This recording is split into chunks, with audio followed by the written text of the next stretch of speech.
Great, thank you. So at the previous AHO meeting, we discussed the site and neighborhood context for 116 Norfolk, as well as the proposed program for the site. So I'd just like to give a little summary of the previous meeting in case anyone wasn't at it. So 116 Norfolk Street was built in 1907 as a convent. CHA renovated it in 1975 into 38 single room occupancy apartments. So these SRO apartments are where residents have their own private bedrooms, but they share common kitchens and bathing facilities. And we have been hearing from residents that the existing building systems, like the electrical, plumbing and ventilation are in great need of updates, and also that the current SRO setup is not promoting good quality of life for residents who would like to have more private spaces in addition to community spaces. So our proposed program at the site is to renovate the existing building in order to convert these SRO units to studio apartments, as well as to update and replace the failing building systems. We are also planning to build an addition that will increase the total number of affordable apartments on site from 38 to 62. All of these will be studio apartments. During the construction period, current residents will have relocation units elsewhere in CHA's portfolio. So after construction, they'll have the right to return to 116 Norfolk or to stay at their relocation unit elsewhere in CHA's portfolio if they would prefer that. Intake for the newly created units will come from the CCAN waitlist, which is Cambridge's Coordinated Assessment Network waitlist. And that's a list of people experiencing homelessness in Cambridge. All right, so 116 Norfolk is in the Port neighborhood. So it's right near Central Square. And yeah, within a quarter mile of the Central Square T-stop, as well as 6 bus lines. It is, as most of you know, it's a fairly dense neighborhood. So the 3-story buildings are in yellow, the 4-story are in purple. And yeah, generally buildings here are fairly close together. So ranging from about 1.5 feet apart to about 32 feet apart, an average around 13 feet. So 116 Norfolk is somewhat of an outlier in the neighborhood in that currently it is 60% open space. So it has a south yard, which is a very active space used by residents who like the porch, as well as the fact that this yard is the sunniest part of the property. And there's also a north yard, which isn't used as much, although some residents do like to read or relax under the trees here, which leaves the center of the north yard underutilized. So we began meeting with residents more than a year ago, and we began meeting with abutters shortly after that. So we started meeting with the neighbors who are directly next to the property, so on Suffolk and Worcester Street between Norfolk and Columbia. And we initially showed these 3 designs to get a sense of what residents and neighbors wanted. So the neighbor comments that we got on these 3, so on the first, we heard that in this, the impact is too uniformly on Worcester instead of being split. We also heard that the tree buffer to the east of the property is important. So we heard a lot of affinity for these trees that have been on the site for a long time. For this one, we again heard the importance of that row of trees. And we also heard that the addition shouldn't surround anybody's property on both sides. So this is just too large of a footprint. And then for this third one, we heard that the trees along Worcester are also greatly valued by residents and neighbors. Both residents and neighbors. And since one of the existing trees is actually dead on one side and would need to be removed in any of the different footprints. It's especially important to people who often walk by in Worcester that these 2 trees at least are preserved. So we took all of this feedback and we had additional many meetings with residents over the past year and several design iterations. And at the last AHO meeting, we presented this design. So it's taking into account the neighbor and resident feedback that we'd received, created a second outdoor resident space, the terrace, in addition to the existing porch. It preserved 9 of the 13 existing trees on site, with 2 of the 4 that are to be removed, ones that are in poor condition. And it also stepped back slightly, so both of these setbacks here exceed the minimum requirement in order to allow summer evening sunlight access for neighbors. So we got additional comments at the last AHO meeting on this plan, including that more buffer is needed between the addition and the property line. We also heard that since it's a residential neighborhood, it's really important that we select materials and a design for the addition that doesn't feel institutional. We also got questions on where service providers and visitors will park, as well as how many residents we expect to have vehicles. We also got comments on the landscape plan, especially the importance that there are areas for quiet enjoyment, as well as areas for more active enjoyment, like connecting with neighbors or other residents. We heard that some people like the existing brick wall, which surrounds the property, because it is historic, while others would like to see it have more openings in it and to have it lowered, especially the portion that is topped with wood here. And we heard, although this wasn't 100%, we heard from many people that they'd like us to continue emphasizing tree preservation and adding additional plants. So that brings us to our proposed site plan today. So we've pulled back the footprint an additional 1.5 feet here, increasing it to 9 feet, which allows us to plant a strip of 8 columnar trees. So adding additional trees to the site. And we're also proposing adding another tree on Suffolk Street so that passersby can enjoy that and to replace the tree above it that's going to be removed. Since we heard comments on landscape design, we furthered the landscape design by adding picnic area with table and chairs here, as well as benches both inside the wall and outside the wall facing the street. So we're proposing 2 benches, one on Norfolk Street and one on Worcester Street. And we'll see some renderings later that show what this will all look like from the ground level.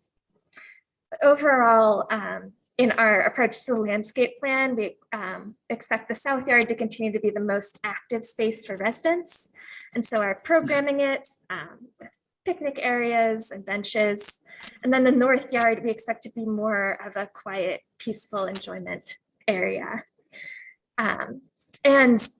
We also, our architects were able to create a path that's sloped so that it's handicap accessible, and so people with wheelchairs will be able to use the same main entrance as all other residents. So that's the current site plan. And I'm going to address any questions in the chat, right? Oh, I guess Clara already addressed it for me. Thank you. So we'd also gotten questions last time about parking. So under the AHO, parking is not allowed between the face of the building and a street facing side. And since there are 3 street facing sides at 116 Norfolk, it greatly reduced the area that parking would be allowed. So really parking would only be allowed in this area of the site, which would require the removal of this entire strip of trees here. And since we had heard a lot of affinity for the trees, we decided not to pursue parking on the site. Currently, only 3 residents have cars. So if that ratio were to persist with 62 residents, we would expect 5 cars.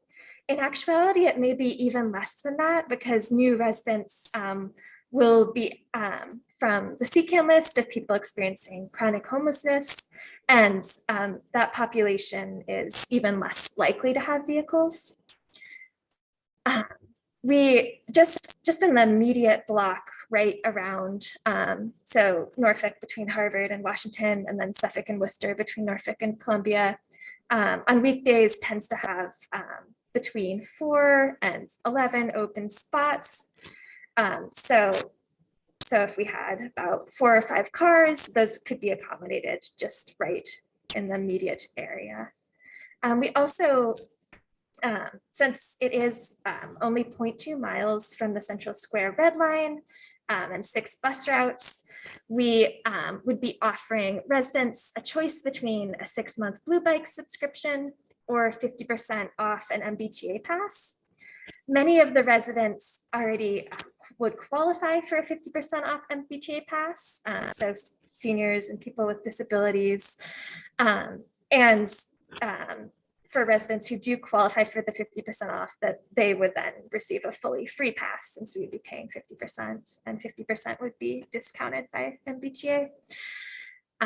So we're planning to offer that choice of 50% off an MBTA pass or a 6-month Blue Bike subscription, and also to have a screen in the lobby for live transit updates.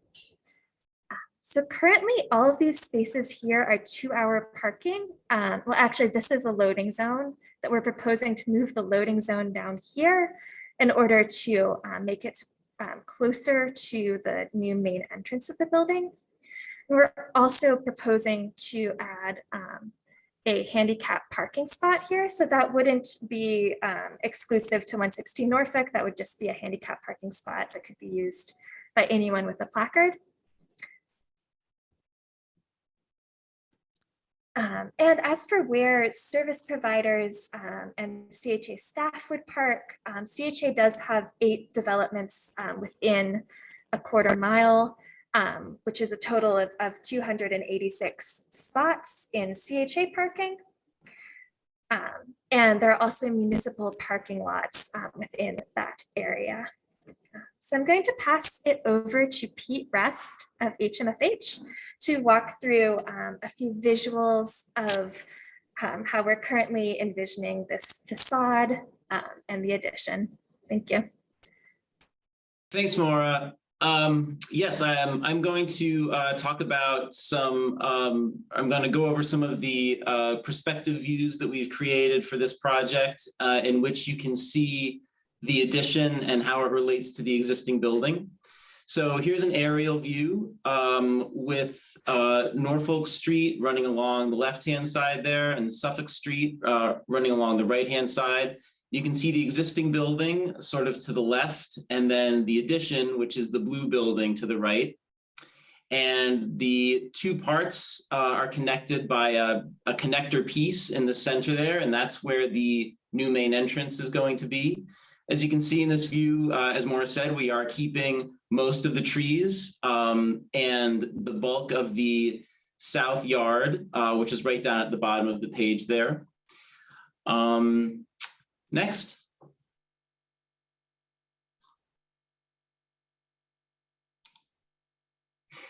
This view is taken from Norfolk Street, looking at the southwest corner. So Norfolk Street is kind of running off to the left there, and Suffolk Street is running off to the right. As you can see in this view, most of the existing porch on the existing building will remain, and it faces the south yard. It will continue to face the south yard and the existing trees.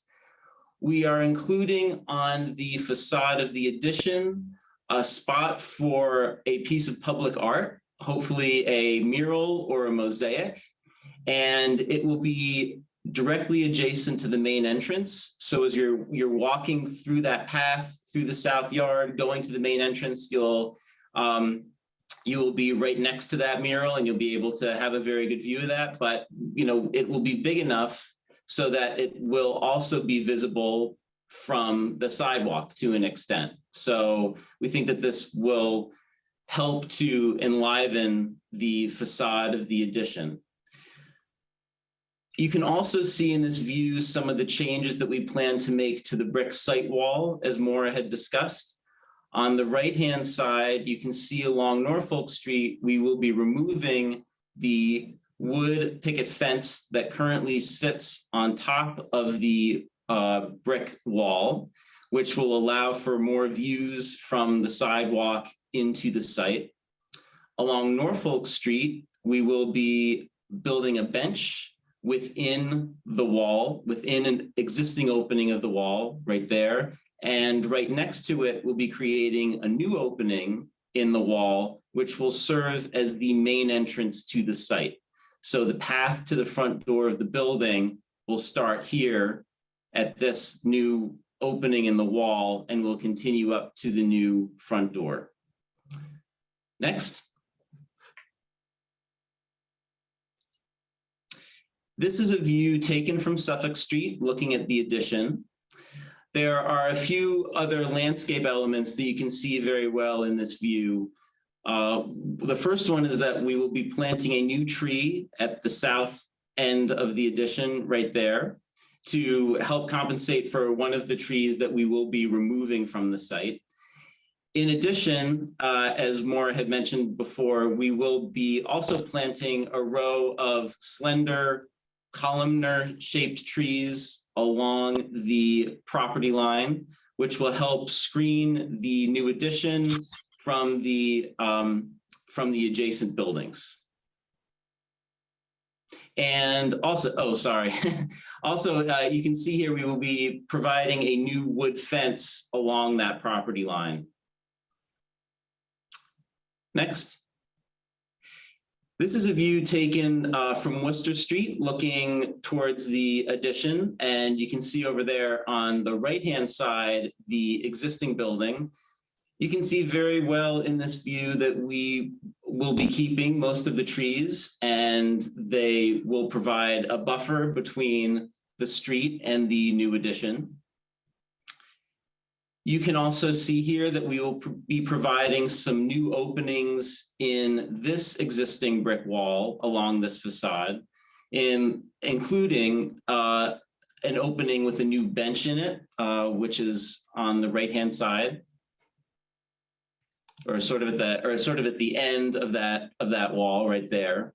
You can also see very well in this view how we plan to have the facades of the addition relate to the existing building.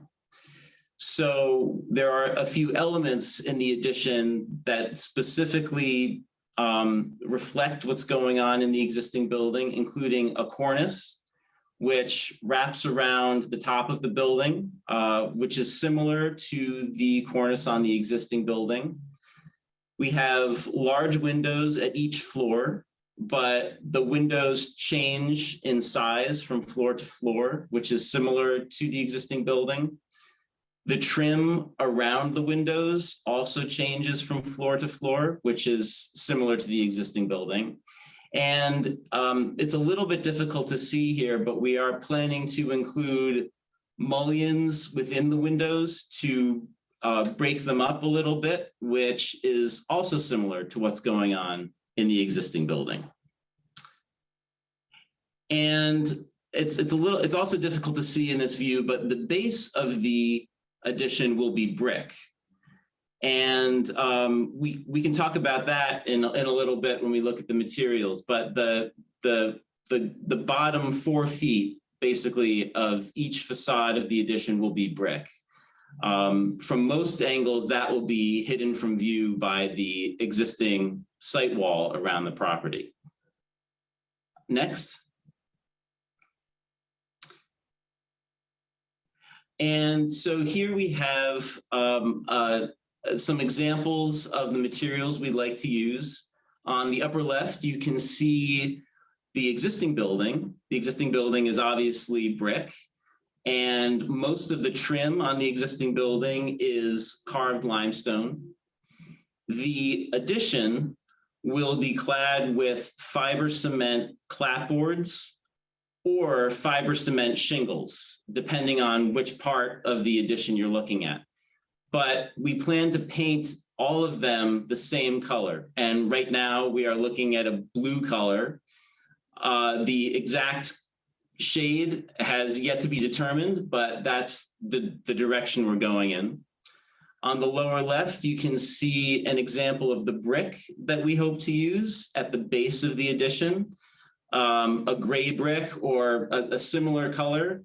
We don't plan for it to be we don't plan for it to match the brick on the existing building. At the connector piece where the entrance is located, that will be mostly curtain wall, so it will be mostly glass, and that glass will have an aluminum frame around it. And we're not sure of the color of that frame, but that's something that we're working on right now.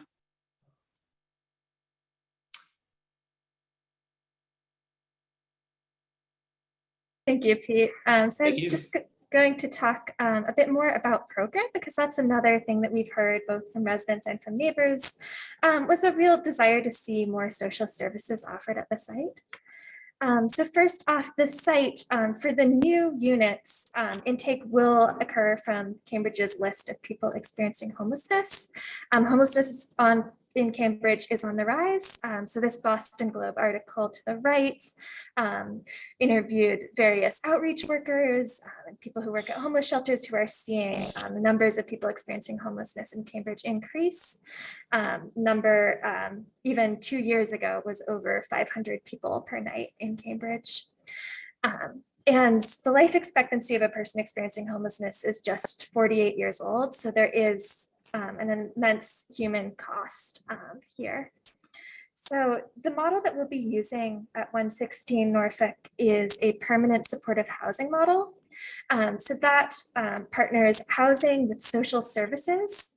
And in multiple randomized control trials in New York and in California, permanent supportive housing has been shown to decrease hospitalization, to decrease arrests, and to improve mental health for people exiting homelessness.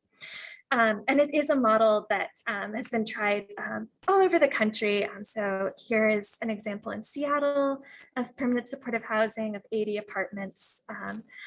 And in Boston, Pine Street Inn is currently constructing a development that includes 140 units of permanent supportive housing. So for this project, CHA is going to be partnering with Elliott Community Human Services. So Elliott is a social services organization that is local to Massachusetts and active since 1958. They've worked with DHSP and the city of Cambridge. They have many different programs. So they offer case management, recovery coaching, on-site psychiatry and medication assistance, nursing consultation and support. They have programs for children through adults. And one of their most relevant programs, of which they have many, so they currently work with 179 people who are exited homelessness and now have private landlords. And thanks to the responsiveness of case managers in part. And actually, sorry, I'm going to let, so Keith, are you on the call? Yes. Okay, great. Yeah, I'll let you talk more about Elliott as well. So yeah, Keith is the director of, I believe, homeless and outreach services for Elliott Community Human Services. So I'll let you expand on Elliott. Thank you.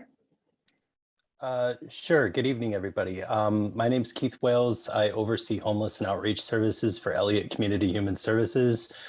I oversee a lot of acronyms, and I'll try not to get too into the weeds on the jargon, but one thing our homeless service division prides itself on is providing comprehensive mobile multidisciplinary services designed to address underlying behavioral health and medical complexity. And we do that through a model that we've recently operationalized in Boston at Mass and Cass, where we are subcontracted by Commonwealth Care Alliance to do behavioral health and housing navigation and in-home stabilization services. To date, we have housed 71 people off of the streets of Mass and Cass since this past July. And we've had one person so far who is not, who needed an alternate unit. And none of those folks have, none of those cases have gone to eviction. So we provide intensive in-home support based on identified needs and treatment preferences for the person served. And for this particular site, we would be looking at having between 4 to 5 full-time case managers with very low we like very low ratios. So we would probably have between 10 and 12 clients per case manager, so that they can provide, comprehensive and robust supports without, being burdened with a large case load that oftentimes lends itself to people falling through the proverbial cracks in the system. So yeah, that's a bit about what we do. I could go into service elements that we have, or Yeah, so I'll just talk a little bit about the specific social services that will be at 116 Norfolk. And yeah, Keith, if you'd like to expand on any of this, just Sure. chime in. So currently there is one part-time case manager for 38 residents. After the renovations, we'll have 4 case managers for 62 residents.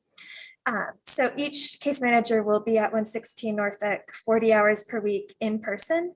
There's some staggering in schedules that could make more than 8 hours per weekday case management possible. And there'll also be overnight security 7 nights per week, with Elliott Community Human Services training security with a 6-part training that they've developed. Yeah, and Keith, if you want to talk a little more about that training, that would be great. Sure. So we actually were contracted to support the statewide quarantine and isolation sites for the Commonwealth. This was for individuals and families who were who tested positive for COVID and had either were living in overcrowded conditions, which didn't lend itself to isolating per CDC guidelines, or there were, or we also did a lot of housing disposition planning, which basically means, trying to leverage opportunities for folks to get housed. But in terms of that particular initiative, we were able to successfully leverage a lot of housing opportunities and a lot of stabilization services across the Commonwealth, working with 6 sites, doing triage work and making sure that we were addressing identified needs. We have developed a 6-part module on, providing trauma-informed care, like an introductory course on homelessness and de-escalation techniques and ways to recognize compelling risk to get that to somebody who can help on the provider side. And we oftentimes customize our approach to meet the needs of particular sites. We like using recovery coaches. So a recovery coach is somebody with lived experience is somebody with lived experience with a substance use disorder who has 2 years of sustained recovery and function in a mentorship capacity to help people regardless of their level of contemplation. So we're either looking at getting people into substantive services to address any kind of addiction, or we're looking at least minimizing the risk and the harm associated with that. A project we're also working on right now is we are out of the Shattuck cottages. We're contracted by the Commonwealth Care Alliance to do a lot of the recovery coaching and the nursing. We also provide very quick access to psychiatry. We have a full-time medical director of homeless services who is Harvard trained and provides medication-assisted treatment and psychiatry. So we're quite nimble and highly responsive to the needs of cities and sites and other stakeholders that we work with. Great. Thanks so much, Keith. So as for next steps, so we recently released a website where we'll be sharing project updates. And in the follow-up to this meeting, I'll send an email to everyone who registered that will have the link to this website, as well as these slides, if you'd like to revisit any of them, as well as any other materials that anyone requests on this call. Yeah, so our schedule is to continue design and permitting through this summer, to go before the planning board this summer, and to begin construction in January 2023 with an expected 18-month construction period. And we'll have questions in a moment, but if anything comes up after this meeting, please do reach out to me. I'd love to have a conversation with anyone about how we can make 116 Norfolk the best project for the residents and the neighborhood. So this is my email and phone number. And we'll start with addressing any questions from the chat that are still unanswered, and then we'll have anyone with a raised hand speak. So thanks, Maura. Let me, I've been collating the questions in the chat as you've been presenting. So they're kind of in 4 categories. Let's start with the parking questions. So there was one question on where nurses, CHA maintenance folks, Meals on Wheels, etc. will park. Also, there was another question I think related to where moving vans will park, and then how people will access the building from those parking spaces. That's the first on parking. Yeah, so for CHA employees and service providers, CHA does have the 8 sites within a quarter mile with 286 parking spots total. So CHA and service providers would be using those spots.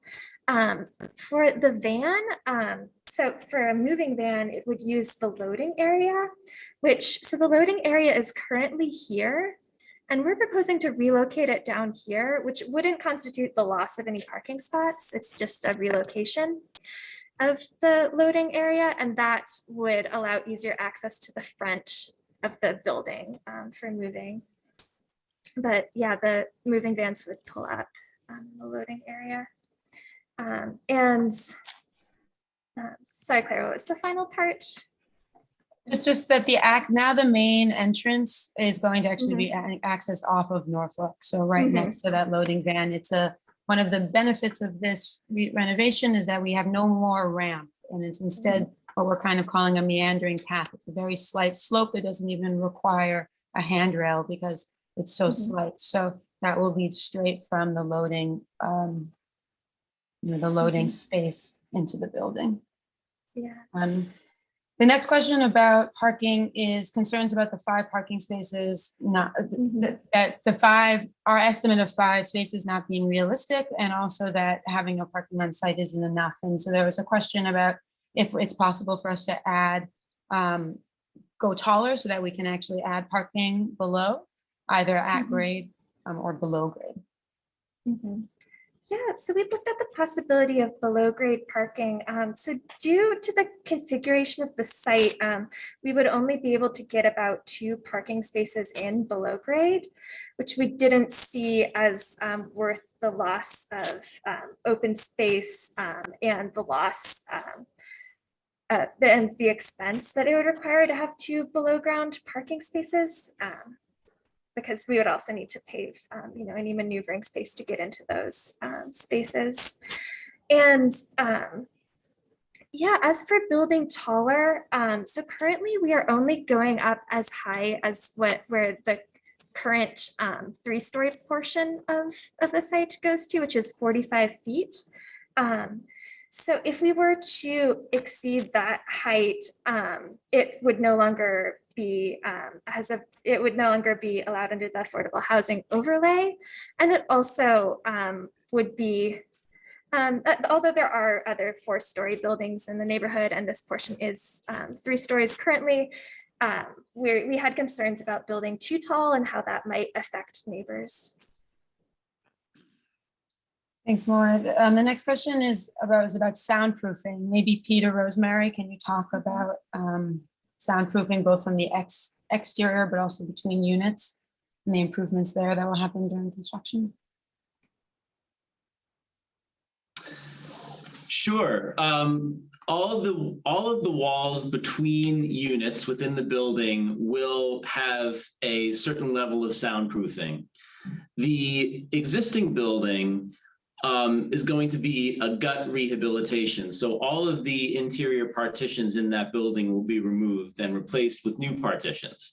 So there will be a high level of soundproofing between each unit and between each floor. So that's what's going on the interior. Exterior, we do have mechanical equipment on the roof, and because it's on the roof, it will be pretty far away from adjacent buildings. And we currently don't have, we're not showing acoustic walls around that equipment because we don't think we need it right now. But that if we need to, we would install them. We do have a generator in the project, but that generator will be located in the basement. So the noise coming from that generator shouldn't be an issue for neighbors. Yeah. I was just going to add that also from the street level into the units, that we are putting in extra insulation to the interior of the existing building at the exterior walls. And in the addition, we are beefing up those walls with a lot of insulation, as well as very acoustically performing windows. So I saw that there was a concern of noise from the street affecting the residents, and so we're definitely designing and detailing with those acoustic levels in mind. Thanks, Pete and Rosemary. The next question was about what the existing residents in the building think about the addition. Yeah, so I think we have at least one resident on the call. So if they, if any residents are on the call and want to speak to this, please do. But I will say the current resident population is very diverse. So about a third have experienced homelessness at some point. And from current residents, I largely hear support for the project. So the conversion of the SROs to studios and the new units for people exiting homelessness. And what I do hear from residents is just a strong desire that any new neighbors in the building have all the supports that they need. And so having this strong social services component was really important to us in this project, having the ability to quintuple the case manager to resident ratio. But yeah, if any residents want to speak to this one, please do.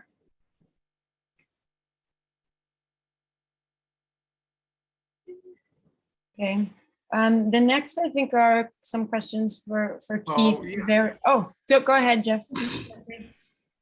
First of all, I mean, you seem to be working with an assumption that everyone, I live here and I write for a living, and I don't have a history of psychological problems. But what we seem to be talking about is kind of a mini asylum, if you will.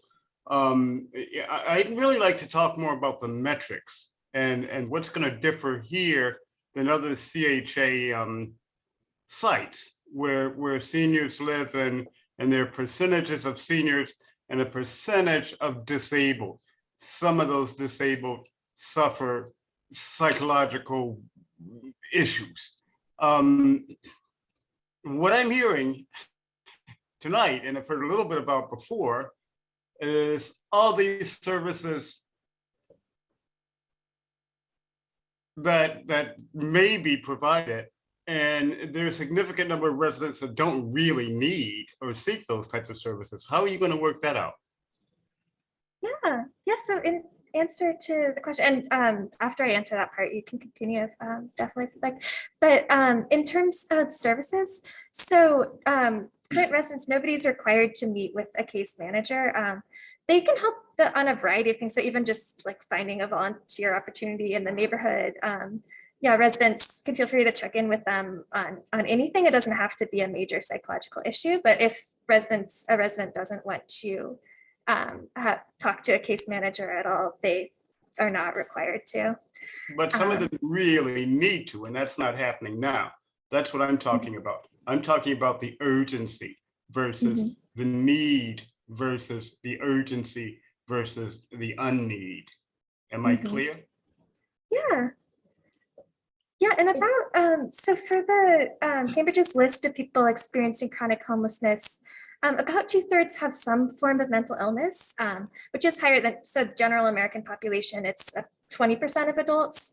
So it is significantly higher. And that's why we wanted, social services provider who had expertise who has expertise in working with clients who have mental illnesses. So if Keith, Sure. if you don't mind, if you have anything to add. Yeah, I'm glad you raised that.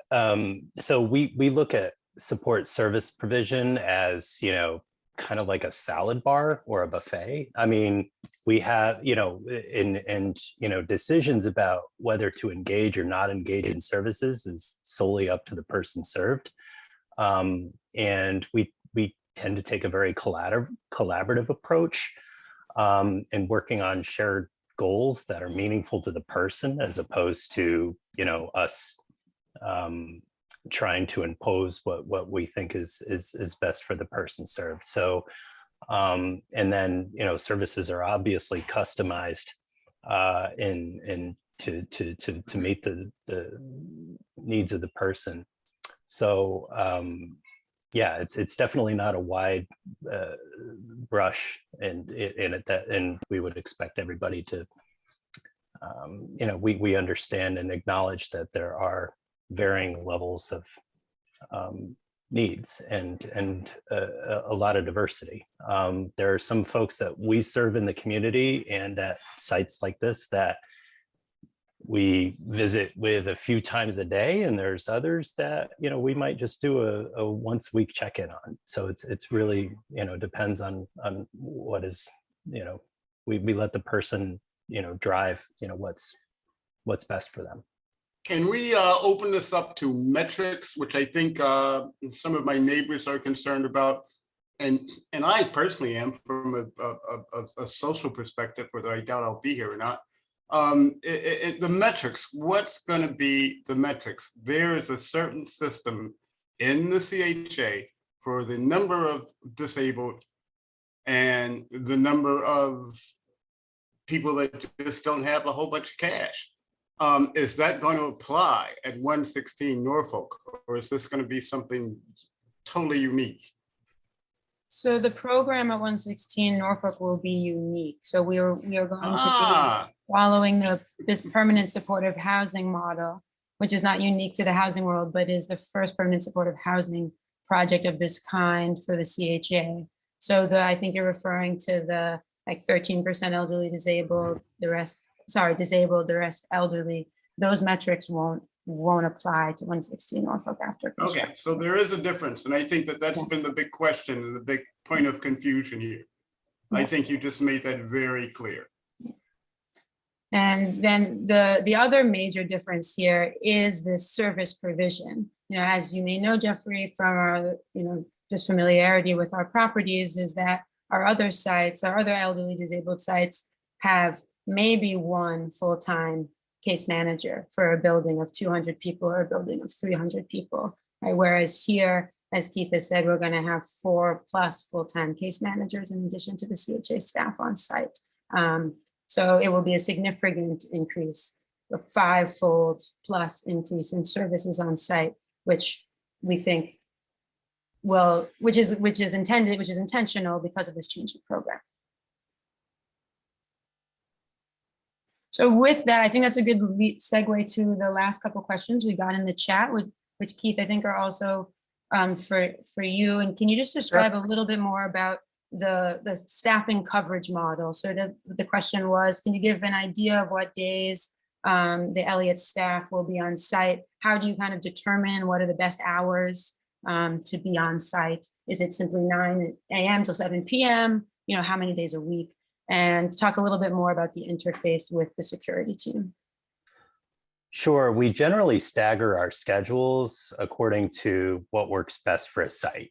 So if we were to go there at 9 a.m. and only 2 people are awake because some people like to sleep in a little bit, or if we find out, wow, there are a lot of folks that like to be up at 7 a.m., we would adjust our approach accordingly. But also, we do tend to, like, the way I would envision it, we might have somebody working 7 to 3, and then we might have other folks working 10 to 6, and then we might have another person working 12 to 8, just for that additional sort of, but these are conversations we would have much closer to when the site is opening. I did see another thing in the chat just that popped up about programming. We have an art expressive therapist who does art therapy groups 3 times a week at the Shattuck Cottages. We also have a group around transitioning into housing and working through a lot of range of emotions that people do go through, and we also provide a great deal of training and collaboration for security and other milieu personnel. And we're oftentimes what we'll do is we'll meet weekly as a team to make sure that we're collaborating closely internally on things that we could be doing to support residents served as well. We call that rounds. Thanks, Steve. All right, with that, I think we're gonna turn to hands raised. You can continue to put questions in the chat if you prefer. See you, I think your hand was raised first. Are you able to unmute yourself, or do you need us? Oh yeah, you're unmuted, perfect. Yeah, hi everyone. I'm Ryan, this is my wife, CU. We live in that blue house on Suffolk Street that's adjacent to 116 Norfolk. If you can imagine that plan view from before, we're the ones that are being surrounded on those 2 sides. I just wanted to bring up again that our concern has been pretty consistent throughout this process. We're really worried about the disproportionate impact that this plan has placed on our household. Looking at the plan, we are glad that CHA has incorporated community feedback and included those large setbacks on several sides of the property. And it's clear that there's an effort being made to reduce the impact of the large addition on a number of the neighboring houses. That being said, the impact on our household is still substantially larger than any other abutter. We're glad to see that since the last community meeting, you guys have incorporated that 3-foot planting strip within the setback between the new building and our property line. However, CU works as a landscape architect, and when we saw those landscaping plans for the first time, she kept saying, like, it's only 3 feet. Like, how's that going to work? Only 3 feet. Because I think she's worked on a lot of plans or a lot of projects that are similar to this, and typically, I think you were saying that you need at least like 5 feet for minimum for that type of planting, so that it can establish like the root zones that it needs to not like struggle and actually grow tall enough to provide that buffer that's intended. So that's one thing that concerns us with that plan. And we feel like the insistence on this current design has really prevented the plans from changing in any noticeable way since the last community meeting. During our communications outside of these meetings, we've offered some suggestions. For example, slightly reducing the number of units in order to lessen the overall footprint of the building to provide those larger setbacks, or keeping all of the proposed number of units, but just shifting the lower section of that southeast part of the addition, shifting that over an additional amount to provide some more planting space and provide a more equitable setback in those areas. I know you guys have pointed out that shifting that section of the building will make the southeast yard a few feet shorter, and it'll block some of the view from that entryway common space. But these large developments are full of trade-offs, and having a slightly worse view from a common room seems like a worthwhile trade-off to me, in order to create that more equitable impact on the neighboring properties. I just hope these meetings aren't a way of going through the motions, and I hope the plans aren't fully set in stone. We're really not asking for special treatment here. I mean, we just want to be treated equally to the other butters with regard to the buffer between our property and the new building. And also, well, thanks, Ryan. By the way, I just have a quick question. I'm looking at the plan and I'm unclear if those trees that this columnar evergreen trees that you proposed are going to slope down along the concrete ramp next to it, because to my understanding, there's a concrete ramp that's going to ramp from the street level on Suffolk all the way down to the basement, right, for trash collection. So are those trees going to slope down along with the ramp? If so, what is the expected mature height of those trees, given that 3-foot planting area? I'm asking because if the trees are sloping down along the concrete ramp, at the end of that row, there'll probably be around 6 feet below grade. And then there will be another 6-foot tall fence at grade. So will those trees actually grow tall enough to provide any visual buffer? So that's it from us. Great. Thanks, Ryan and Sue. So if I can divide those questions up into 2 parts. So I'd like to have our architects, Pete and Rosemary, talk a little bit about the planting strip, how they're using structural soil there, and the height of the trees. And then I can go through some of how we've approached the design iterations. Hi, it is correct that planting strip is located adjacent to a ramp that goes down to our basement. However, the ramp is not particularly steep. It's similar to the entry pathway to the front door. So it's not as steep as a typical ramp, and it doesn't extend all the way down to the level of our basement. Pete, what are the elevations so I can understand what I'm looking at? What is the elevation at the beginning of the ramp, and what is the elevation at the end of the ramp? At the south end of the ramp, the elevation of the ramp is pretty much what the grade is right now. And then at the north end of the ramp, it's, I think, about 3.5 feet lower than that. So it's not it's not 6 feet, it's not an entire story, it is considerably less. Okay, thank you. And the planting strip adjacent to it does follow that slope. So you're correct that, you know, that planting strip it'll descend in height as it extends further north. And also, as you mentioned, there will be a fence on top of that retaining wall. I'm not sure right now what the expected full height of those trees is. And that's something that we can speak to our landscape architect about and communicate to the CHA to let everybody know. I just want to add that even with structural soil, you know, which allows more soil volume at the bottom, 3 feet it's just not enough space for those. We're not talking about shrubs. We're not talking about ground covers. We're talking about trees, and the intention is to create a visual buffer. And I think 3 feet space is in contradiction with what we're trying to accomplish here.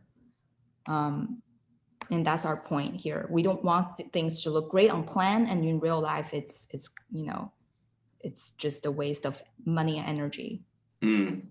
So we have, we've been working with our landscape architect who told us, and we've looked at other examples where these trees would work in a 3 foot wide planting strip.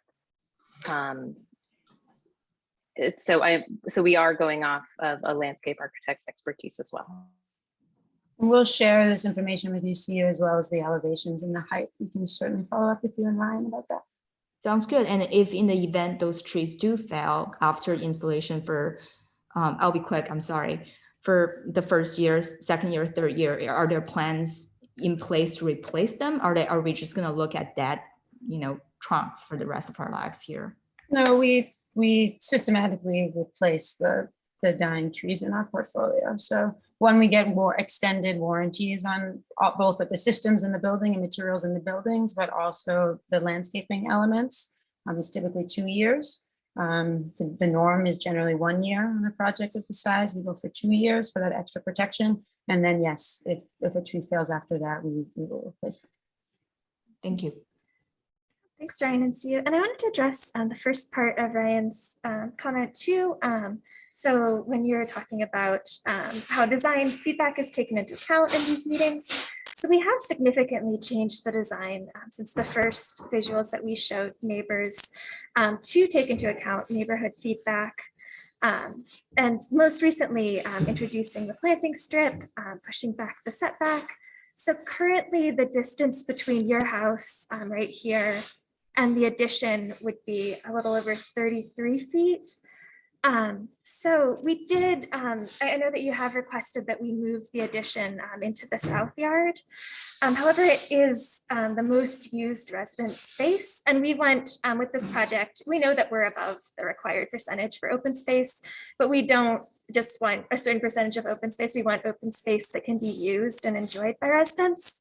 And our fear is if we eliminate south yard, move it over here, it'll be creating a space that's not going to be able to be enjoyed by residents at the expense of eliminating square footage of one of the most valued resident outdoor spaces.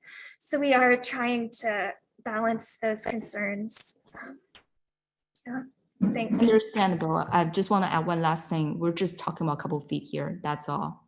We're not talking about taking any significant outdoor space from the south yard. It's, yeah. All right, thank you. Thanks. Yeah, and there were a few other issues too with moving the addition over. So currently the common rooms that are going to be on every floor are in this section, the section that has the curtain wall. So it becomes difficult to have a spacious enough common room when we're moving the footprint over. So there are other issues with the design with moving it over into the south yard. And moving the lower portion would not affect the common room there. We're not talking about the entire lower portion. Oh, so just the one of the floors? Or I guess we can talk about this after the meeting. I think we mark it up and it was pretty clear. We're not talking about the entire lower section. We're talking about the section that if we move over, it will not affect your common space, but I don't want to take more time out of everyone today. Thank you. Thanks, Ian. I think we have FO, I believe you were next. Yes, hi. So my questions, I feel like, you know, we all have our concerns as neighbors, and I feel really bad for the abutters, and I'm so sorry for what they're going through. Others might be concerned about their property, but for me, in parking, their property values and in parking, for me, it's safety. And so the guy from Lincoln or whatever, the health service provider, he mentioned Pine Street. He compared this to Pine Street in Mass and Cass. So those are two really jarring comparisons as a neighbor. So I want to know what's going to happen in the neighborhood so that I feel safe. I want to know what's going to happen when there's crime, when there's drinking and drugging in public. I want to know that there's 24-hour security that I can call, or maybe I just call 911. I'm not sure how this is going to happen, but you really picked a densely populated neighborhood for such a risky population. And I don't think this should be done. I think there's better locations for this, probably more closer to Central Square, in Central Square, where you do not have residents, families. I want to know about background checks. I want to know about sex offenders. These are all the things that, as a neighbor, I think we're entitled to know when a project compared to Mass and Cass and Pine Street Inn is coming into our neighborhood. thank you for expressing your concerns. So first off, due to how our federal funding is allocated, we're actually not allowed to house sex offenders, so that concern isn't going to happen here. So we will be providing overnight security 7 days per week. I can also just want to say people with mental illnesses are more likely to be the victims of violent crime than the perpetrators. And so we do, we completely understand with increasing. All the residents already housed with many residents housed in CHA in these elderly housing, when they allow these folks in, that there is crime and there is a lot of problems. So you can say what you want, but we're hearing it from the people that live there. So that's my main concern. Okay, thanks. Yeah, so we will have security 7 nights per week. And then of course you could also call emergency services if you don't want to call our security. Yeah, and in terms of site safety, to your point about locating it right in Central Square and how there aren't families in Central Square, there are also, you know, families and all sorts of households in Central Square, which is just a few blocks away from the site. District, really, when you think about it, it can't compare to this residential neighborhood. Yeah. Yeah, and I did also. Can you speak to how Elliot has handled security issues in the past and how you work with residents with more severe mental health issues to address some of the concerns we're hearing in the chat? Sure. Yeah, I didn't mean to imply that this project was similar in any way to Mass and Cass. I actually brought that up as an illustration around our experience with meeting the needs of folks with medical and behavioral health complexity. But there's, I didn't mean to, equate, this project and with anything that's happening in Boston. I was just summarizing, a project that we've been involved with. But in terms, I can tell you this, I am on call for behavioral health at the Shattuck cottages, and I've received 2 calls since the site opened in January. And that's because we have on-site nursing, we have on-site security, we have recovery coaching, we have services, and if there are any issues, we don't hesitate to either operationalize an urgent crisis response with first responders, or partnering with our friends at law enforcement. But I brought up the Mass and Cass example simply to illustrate that we've housed 71 folks out of there and have only had 1 person not be successful in the past 9 months. So I brought that up to illustrate, what this model can do in terms of supporting folks with, who are at the more complicated end of the spectrum in terms of support needs. Yeah. I hope that helps.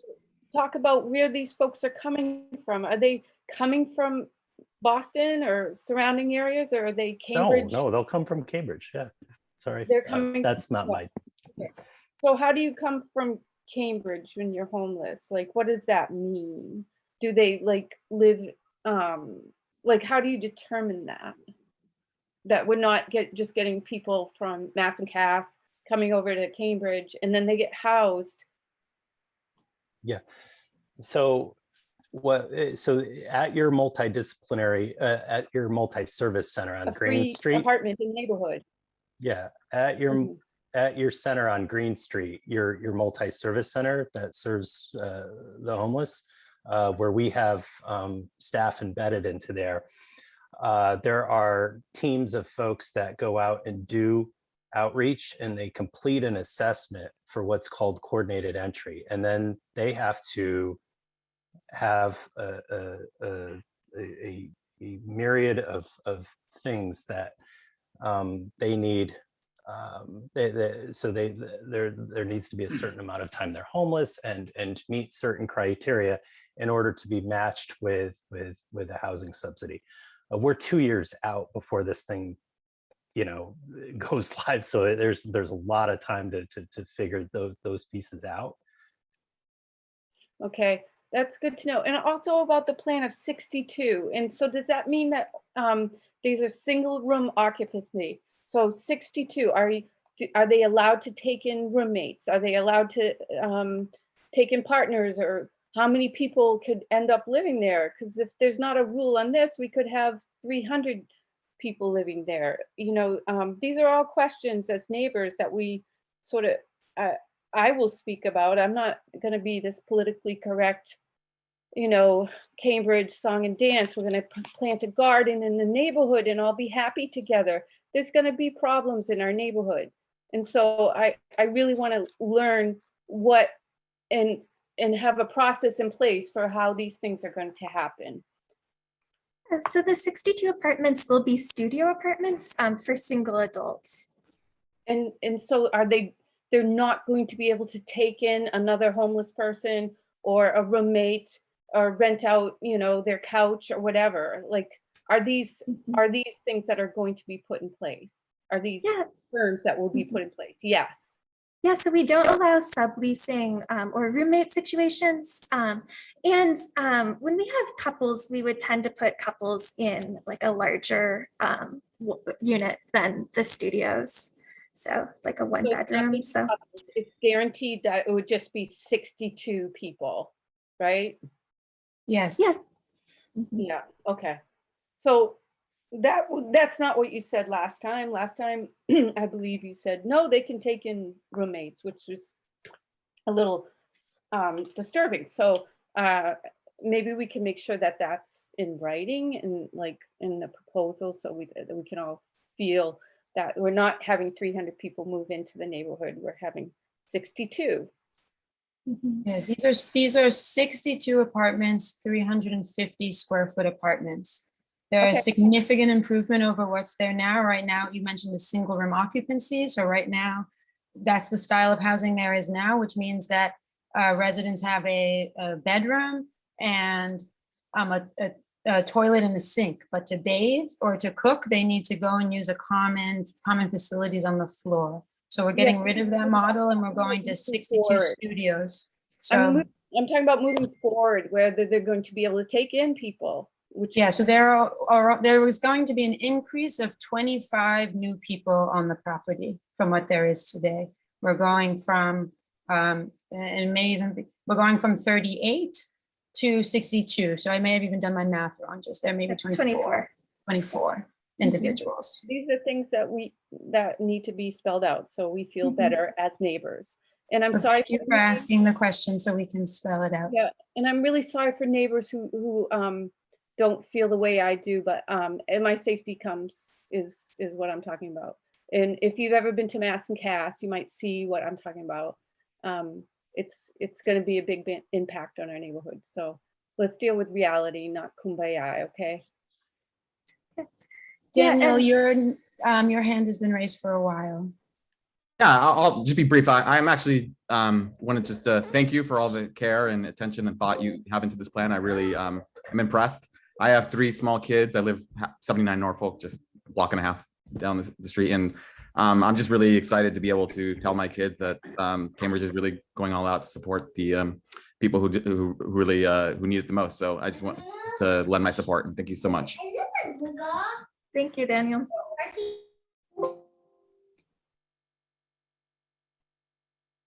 Yeah, it was David after that, or Claire, did you have anybody after? We have Lori next and Oh, then Lori next. Great, Yeah. perfect. Hi, I'm Lori. I'll keep this brief. I'm really excited that as you're accommodating community concerns and the aesthetic concerns around this, that you're keeping the number of units at 62. I would have loved if we'd gone higher, but I understand that there are constraints. These are people who are our neighbors, and the waiting list to get into housing in Cambridge is very long right now.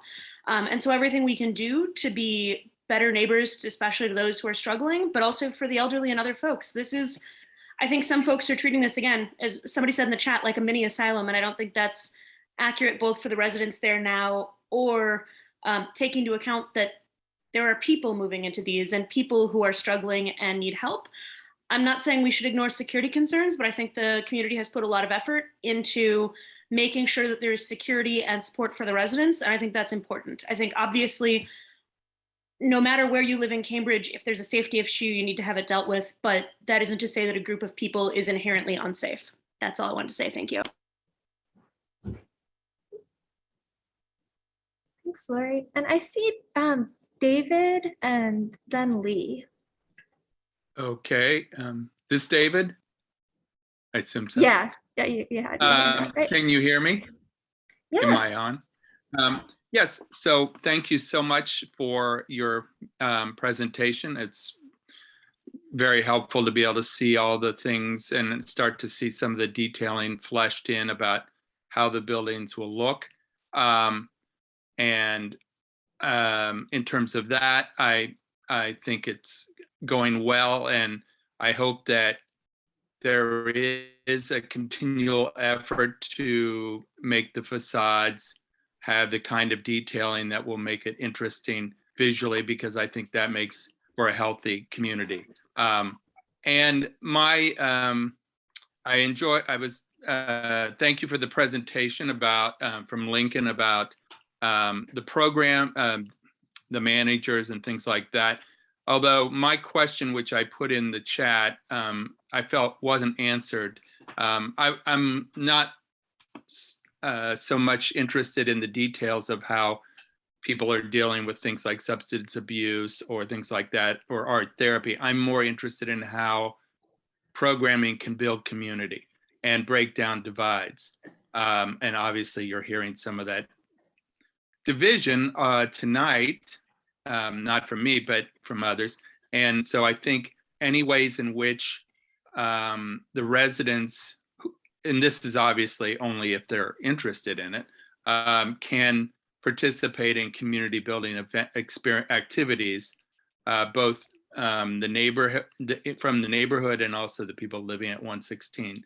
So I had suggested things like some kinds of gardens, which bring people out and allow people to participate in healthy activities, or maybe art projects or art activities. These are just a few suggestions. Street events that can happen on a yearly basis. We used to have on Worcester Street, we used to have a block party every year, and that was so good for building community just on our street. And in the past, I have to say, and this is a critique of the past, I felt like 116 Norfolk wasn't open to those kinds of experiences. And I am happy to support this new intention, but I would like to see, there be actual proposals that come out of the, I guess it's Lincoln, to actually deal with community building. And again, it's not something that's forced on people, but people would choose it. But if it's not structured, then it's much more difficult to have it happen. And to me, that deals more with things like crime and fear of crime than anything, any security guards or things like that, which in the end don't really stop crime. They can only deal with things that happen after the fact. But so that's what I'd like to see addressed. And I, again, thank you for really listening. And I know not everybody's going to be happy, and there's plenty of things that can be improved probably, but I think you're making an effort, and that's really important. Thank you, David. Yeah, we are very interested in having, community events. So for the public art process, for the mural or mosaic or really whatever, we're going to do a request for qualifications for artists soon. And we'd love to have some sort of community process with residents and neighbors around the public art at 116 Norfolk. Yeah, also very interested in continuing events after construction and having some sort of art or community event to bring residents and neighbors together. All right, I think Lee, you were next. Yeah, thank you. A number of thoughts. One is I'm part of the port organizing group that's trying to get our neighborhood to have a neighborhood group again, as we used to do. And as such, I am in touch with people in the city of Cambridge in the community development department that are working with neighborhood groups. And the block parties that our neighborhoods used to have were partially sponsored by the police and in terms of funding, and they're coming up with a new model where we will be able to get funds for block parties from community development department. So I hope that folks that want to build community will consider how we can make a community, one or more community events with funding help from the city that will build community between residents of 116 and the port. And the port organizing group would be happy to help people organize to do that. And we have a quality of life group. And I wanted to mention a specific smaller idea, which is what if 2 or 3 times a year in that southern courtyard, if there was just like a free light snacks and beverages drop-in where residents could come that are in 116 Norfolk and residents that are in the neighborhood could come, to make it easier for people to just say hi and find out and get to know each other. So we don't have to settle on anything, but I think it is really important to, as David Victor said, get away from the model of lack of relationship that was true before. Then I just say some things that I really liked. I liked the addition of tables, chairs, benches and so forth into the surroundings, because I find when people do that and you're walking along the sidewalk, then you can just say hi to somebody and have sometimes a little bit of connection. So I think that's great. And people probably know that David Fichter is both a list and a mosaicist, if that's the right word. So I hope that he will apply for the art thing, and we'll see what happens. I like the idea of the art expressive therapist, and the staffing ratios that are in the chat that haven't been said verbally, I think is really important, that this is twice as many case managers for 1/3 as many people as the Manning has. I do still have some concern or a question about, so what happens if there's a problem in the daytime part of the weekend? So I hope somebody could speak to that. I also like that you're going to take down the wood topping on the fence so that some of the brick wall is lower. I wanted to know if you've considered solar panels, and if that would be possible, because we just had a walking tour in the port for folks that are trying to have important buildings be self-sufficient in the case of electrical outages. And they're looking into ways that important buildings like this one could have backup batteries that would utilize from their solar panels. So that's my design question. Thanks. Thank you, Lee. Yeah, so the building will be solar panel ready. So we do have a flat roof. It's we are planning to have solar panels. Yeah, and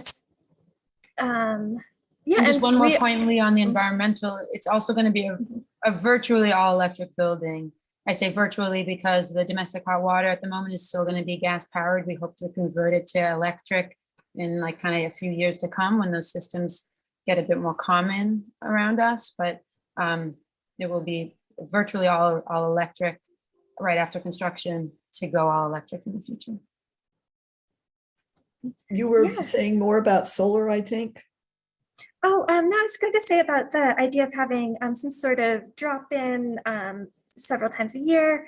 Yeah, and we'd also are looking at the idea of having something like an outdoor concert series, just, yeah, some sort of community events. And we're going to, ask residents, both current and new ones, new residents move in, what sort of events they'd like to see.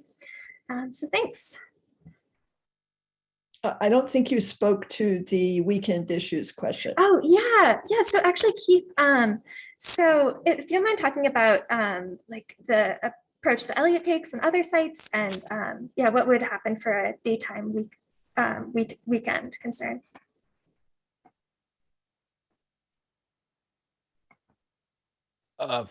For weekend staffing? If there is an issue that happens over the weekend when one of your staff isn't on site, how is that typically handled? Well, we would have somebody on call for the site.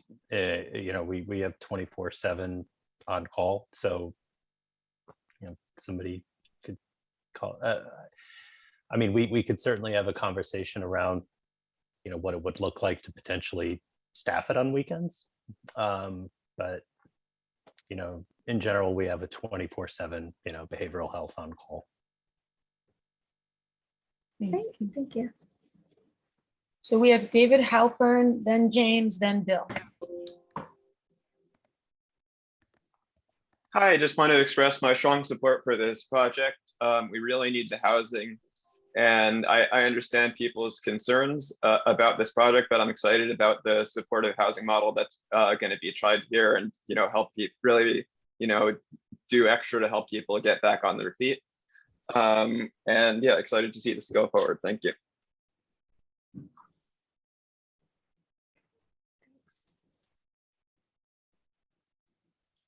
James.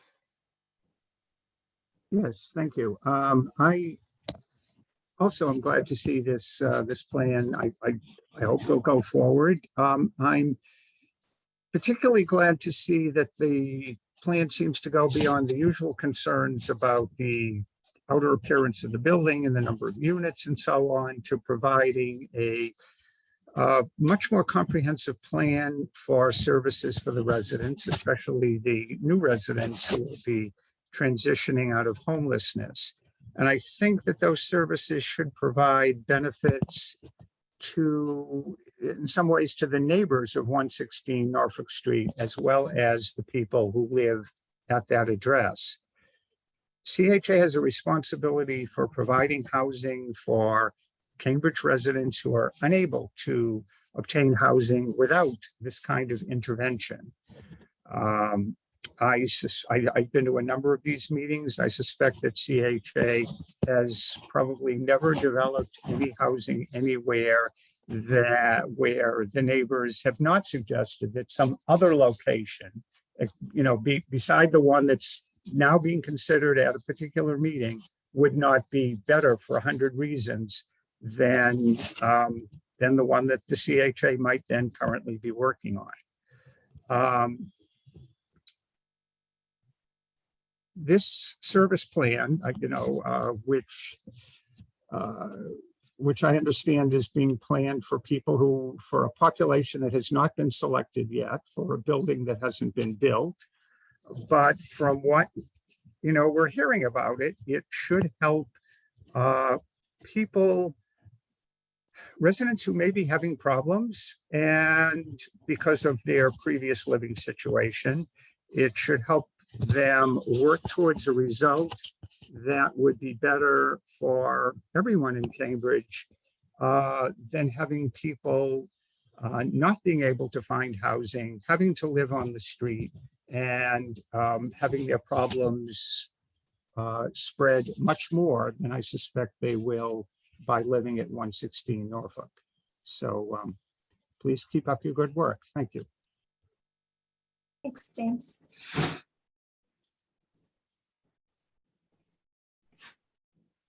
Hi, this is Phil McAvenny. I'm excited to have this project coming into our neighborhood, and I really appreciate that architecturally you've now broken down the barriers that are between the neighborhood and the residents of this building. I also want to agree with David Fichter that structured community building events work a lot better than none or unstructured. I really appreciate that architecturally you have opened it up. I also really appreciate that in most buildings, there's still a separate ramp that isolates handicapped people using wheelchairs. And you have designed this in such a way that that is no longer the case, that the ramp is going up that everyone will use to the main entrance. So thank you for all your work. I appreciate it.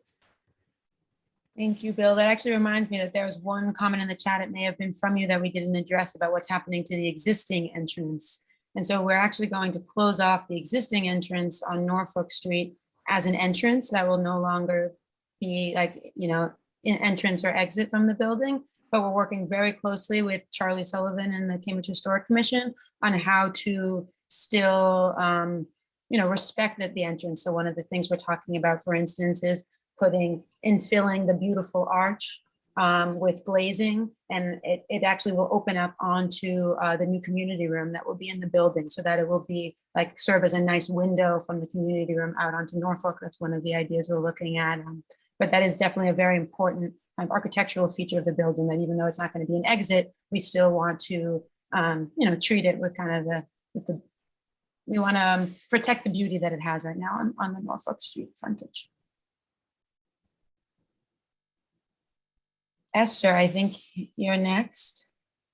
Thanks. So I live a few blocks away, and I just want to talk about how impressed I am with this project. I've been at all the meetings, and I've seen how responsive the CHA and FMH has been to the concerns and what a nice job that you have done in adapting. I'm really clearly, I think it's fabulous that this project is happening to address such a huge need that we have in Cambridge. I'm very impressed with the services because we all know that that's what makes the difference in a project like this, whether they exist or not. And I have to say that unlike other people, I think it's great that the parking is limited. First of all, I know that young people are more and more biking or taking public transportation. And I just think that climate change is such a huge, huge issue facing us, that the fewer cars that we have, the better off we are. So I just want to commend you for doing such a great job and providing such a wonderful service. Thanks. And yeah, we don't know how many residents of the building will bike, but we are including 36 permanent bike parking spaces, as well as 4 temporary bike parking spaces in the project, and offering that 50% off, actually free 6 months Blue Bikes for folks who choose that. Yeah, so if there are residents who are interested in biking, we definitely want to have the supports in place so that they can do that. Well, thanks, everyone. More of that wraps up the questions and comments we've received thus far. Can you just go to the last slide with your contact information? Sure. Yeah, and I saw one more question in the chat too about the resident engagement process. So we did start meetings. Actually, yeah, we've been meeting with residents for over a year now. We've done some online meetings where we went to the public library to get laptops, since not everybody had laptops to access. So we have been doing a lot to get residents to the resident meetings, and yeah, I really appreciate resident feedback. And residents overall are 100% in support of converting the SROs to studios.